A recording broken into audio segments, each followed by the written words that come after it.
Bem-vindos a mais um A Ler é que a gente se entende. Hoje a entrevista vai ser dirigida por Érica e Mafalda, da turma 11º B. E a nossa convidada é Fátima Amaral, professora de inglês na nossa escola. Obrigada por estar aqui conosco, professora. Nada. Costuma ler com frequência? Sim, bastante. Sobretudo nas férias de verão. Tenho mais tempo e então leio mais. Mas ao longo do ano também vou mantendo a minha leitura em dia, digamos assim. Qual é, na opinião da professora, o melhor lugar para ler?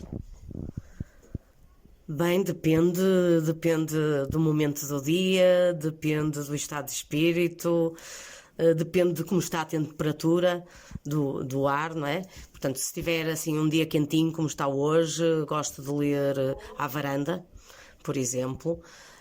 Também gosto de ler à beira-mar. Muitas vezes, porque leio à noite, ou leio no quarto, ou na sala, fico a ler sentada no sofá, ou às vezes aninho-me num canto do sofá e fico lá a ler.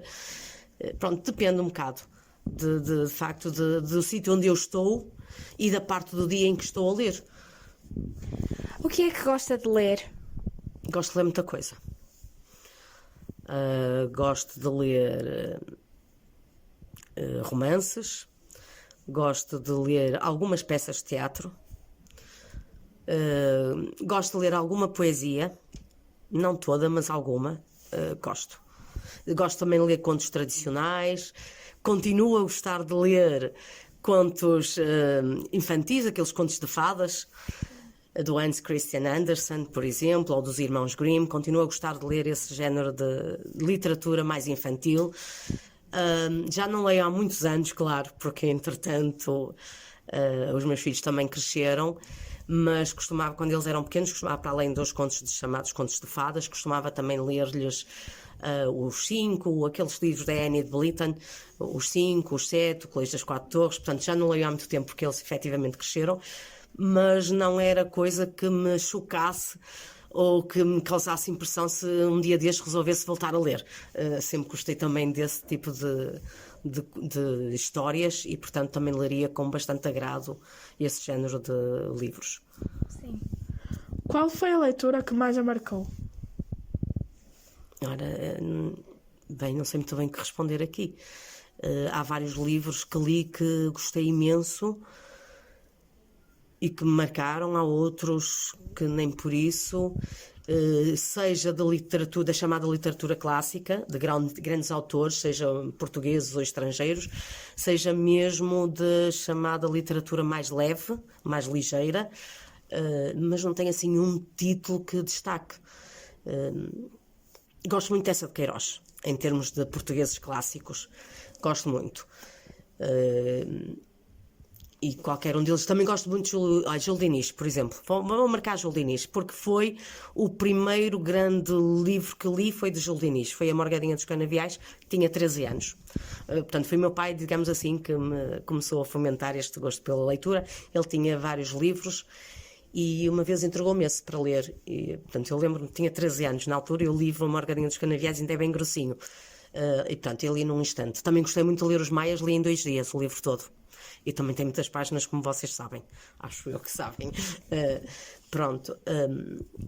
Sim, pronto. Gil Diniz foi o meu primeiro grande autor, digamos assim. E tanto eu li A Morgadinha dos Canaviais, depois li Uma Família Inglesa. Entretanto, por essas alturas, havia uma companhia de teatro no Porto chamada Seiva Troupe. E o meu pai levou-me à representação de Uma Família Inglesa, que não é bem no seguimento do livro, mas tinha o mesmo título. E também gostei, por exemplo, do 100 Anos de Solidão, que já é de um autor estrangeiro. Saramago não gosto muito, lamento dizer, mas não gosto muito.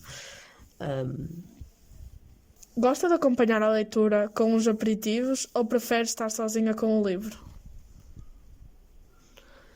Geralmente estou sozinha com o livro, mas lá está. Mais uma vez, dependendo da altura do dia em que esteja a ler, posso também estar a petiscar alguma coisa. Mas, por norma, estou só concentrada a ler, sim. Acha que a leitura é capaz de curar a dor? Ajuda. Curar, não sei. Ajudar, ajuda a suavizar. Não só a leitura, como, pelo menos para mim, também funciona muito a música. Qualquer tipo de música. Seja de ouvir, ou seja de tocar, propriamente, ou até mesmo cantar. Qualquer uma dessas três facetas, portanto, dessas três formas, ajudam a suavizar. E a leitura também me ajuda a suavizar a dor. Se chega a curar, ainda não descobri. Prefere ler livros em português ou em inglês? Por norma, leio em português, mas tenho vários livros em inglês e também tenho alguns em alemão, porque eu tive literatura, sou de germânicas e, portanto, tive literatura alemã e cheguei a comprar alguns livros em alemão para estudá-los, não é? E analisá-los depois nas aulas. E, portanto, tenho alguns. Também tenho um ou outro em francês, mas em francês não tenho o hábito de ler. Na maioria das vezes leio em português. Tem algum livro que aconselharia a alguém sonhadora que gosta de entrar no mundo da fantasia? Olha, eu aconselharia, se calhar, essa não é trilogia, já que são 4 volumes, As Brumas de Avalon. Que, pronto, se gostarem também de história, é evidente que tem ali uma parte romanceada, não é? Como qualquer livro tem, mesmo que se baseie em factos verídicos, tem sempre ali sempre uma base de romance, não é? Que é inerente, penso eu, a várias obras. Mas também tem uma parte relacionada com a época histórica e, portanto, para quem gosta da história de Inglaterra e da lenda do cavaleiro, portanto, do rei Arthur e dos cavaleiros da Távola Redonda, depois dessa mitologia toda à volta do povo celta, eu aconselharia esse. Acho muito interessante. As Brumas de Avalon, portanto, está dividido de facto em 4 volumes, mas é a história vista sob a perspectiva da mulher, o que, na minha opinião, torna o livro ainda muito mais interessante. Portanto, todos esses acontecimentos e, portanto, é esse lado mitológico da história, mas vista sob a perspectiva da mulher. Eu achei muito interessante esse livro. Foi-me aconselhado por uma colega já há muitos anos, logo no segundo ano em que, portanto, eu comecei a trabalhar em 89, foi logo no ano seguinte, numa escola no Porto onde estive, e eu comecei a ler e gostei mesmo muito. Como a ler é que a gente se entende, poderia partilhar connosco algum excerto de um livro que considera significativo? Bem, eu neste momento estou a ler um autor português que é jornalista, portanto é um dos nossos jornalistas contemporâneos e que escreve histórias de ficção também, e que é o José Rodrigues Santos. E eu já li vários livros dele e gosto bastante. E neste momento eu estou a acabar de ler este que se chama O Imortal e que é baseado em informação científica correta, não é? Portanto, a informação científica que é vinculada nos livros do José Rodrigues de Santos é efetivamente correta. Depois, neste caso, é transportada para a visão do que poderá ser a possibilidade que a biologia e as tecnologias, trabalhando em conjunto, possam nos vir a possibilitar em termos de longevidade de vida. Mas toda a informação que diz respeito à parte tecnológica ou relacionada com a biologia, com a física e também mesmo com a química, são sempre informações corretas, verdadeiras. E, portanto, é este o livro que, entretanto, eu estou a ler, claro que também romanceado, como todos os livros de uma forma geral, não é? São romanceados. Mas estou a gostar bastante deste. Também li um dele que era A Fórmula de Deus e gostei imenso também.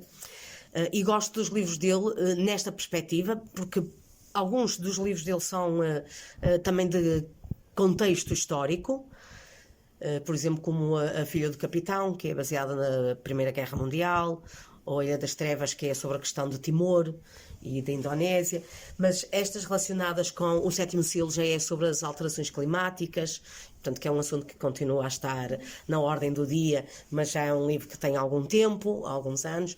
Portanto, todas estas questões eu gosto porque me ajudam a perceber um bocadinho melhor determinadas equações, determinados fragmentos, também questões relacionadas mais com a parte da astrofísica e da física, e até comecei a gostar mais dessa área das ciências, exatamente pelo contexto dos livros que ele escreve, e a tentar perceber um bocadinho mais, portanto já tinha ouvido falar em nanologia, mas não sabia bem o que era, e portanto acabo por perceber um bocadinho mais, ou penso que se chama a equação de Schoenberger, se não é bem assim o nome, é assim muito parecido, pronto, que eram coisas que me passavam um bocado ao lado, sendo ele de humanidades e não tanto da área das ciências. E, portanto, é nesse sentido que eu acabo por gostar também de ler estes livros. E este é o que eu estou a ler agora. Um excerto do livro que eu vos possa ler. Portanto, o homem da DARPA fez um gesto em redor, como se mostrasse a cozinha e toda a inteligência artificial nela articulada em rede. Os sinais já aí estão, man. Olhe, basta ver a China. No momento estava tudo bem. De repente, já toda a população é controlada por 300 milhões de câmaras de vigilância, cujas imagens são escapelizadas pelo algoritmo da Skynet. No momento, as mulheres dão à luz de maneira tradicional. No momento a seguir, já os embriões são manipulados geneticamente. Tudo isto está a acontecer. Não é um filme de ficção. Muito obrigada pela participação no A Ler a que a gente se entende. Até breve. Obrigada eu. Foi um gosto estar convosco.